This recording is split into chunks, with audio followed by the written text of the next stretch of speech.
Sinagip sa online kalaswaan ng 6 na menor de edad, kabilang ang 2 buwang gulang lang na sanggol. Arestado ang magkapatid na ina ng mga bata na ibinubugaw umano ang mga anak. Saksi, si John Consulta.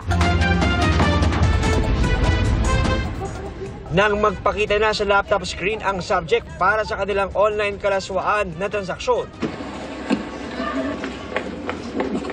kumilos na ang NBI Violence Against Women and Children Division.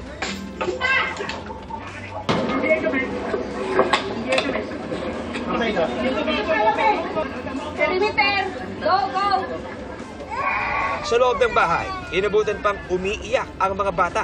Edad 4, 10, 7, 2 at 2-month-old na baby ang agad na sinagip, habang inaresto naman ang 2 magkapatid na nanay. Ayon sa NBI, pinagtatalik ng 2 suspect ang kanilang mga anak para ipanood sa multiple viewers na parokyano sa Amerika at pagkakitaan. Sabi ng mga bata sa amin, pag hindi daw sila sumunod ay itatapon kasi may creek doon sa kanilang lugar. And then yung lalaki naman daw ay palalayasin. Ang operasyon nag-ugat sa timbre ng FBI ng mga malalaswang videos na na-recover sa naaresta nilang Amerikanong suspect sa Amerika. Nakakakilabot din.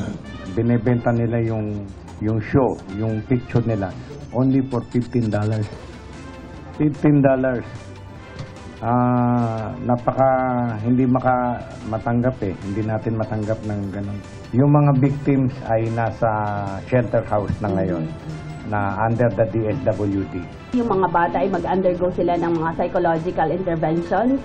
I-make sure ng ating gobyerno na sila ay magkaroon ng healing doon sa mga traumas. Todo paliwanag naman ang 2 inarestong magulang. Nagsasayaw lang po yung mga bata. Nakikita na po nila nagsasayaw-sayaw. Wala naman pong ganun, sir, kasi nagsushow-show lang naman po. Anong klaseng show?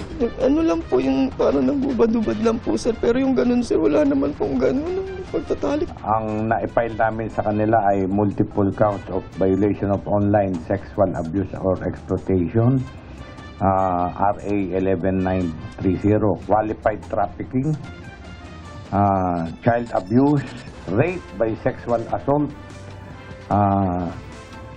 Actually, 14 na kaso ang hinampas sa kanila ng DOJ inquest. Para sa GMA Integrated News, John Consulta ang inyong saksi.